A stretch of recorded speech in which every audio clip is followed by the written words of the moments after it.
And again, we have Mr. Moncla with the Louisiana Oil and Gas Association with us. If you have anything that you would like, introduce yourself and add. Yeah, Mike Moncla with LOGA.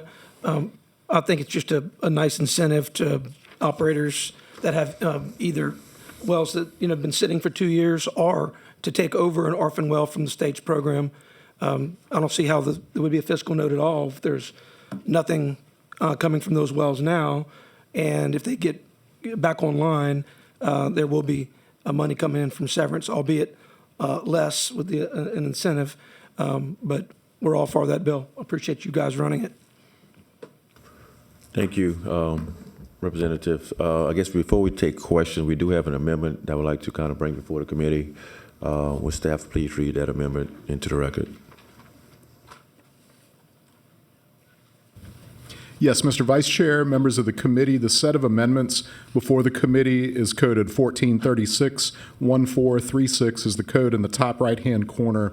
These have been distributed and are available online. It's a single amendment that changes the effective date of the proposed law from July 1, 2024 to October 1, 2024. This concludes the amendment.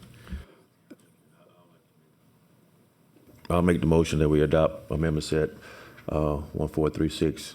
Do we have any objections? Hearing or seeing any objections, that amendment set is adopted. Moving forward with committee members questioning Representative Echols. Thank you, Mr. Chairman.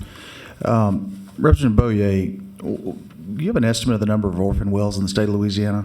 I think it was said earlier in testimony, we have 4,500. 4,500? Yes, sir. Okay. And then Producing zero. And then, is there any expectation, maybe Mr. Moncla can speculate on this, but expectation of number of wells that are 2 years old of the 4,500 that might go into production? I believe the last count that I saw was Louisiana has about 20,000 wells. 20,000. Okay. 20,000 wells. Correct. And I think there's I want to say maybe 12,000 that are inactive. And then with this bill, I withdraw my 4,500. I'll look at that, but no, 4,500 is orphan wells. Yeah, orphan wells, correct. So there are wells that operators own that are also not in the orphan program, still on their company register. Yeah. So I could check that and get back to you on some firm numbers. I'm going to go out on a limb and say some of these orphan wells are from old oil beds, maybe even in North Louisiana, that have been shuttered. And many of these parishes have little to no severance taxes they're collecting now. So for our friend at the municipal or the local association, this actually could generate additional production for some of these parishes that see little to no revenue today because of this old, more shallow oil beds. Would you not agree? No, absolutely. And I mean, I deal with a guy all the time. He's great.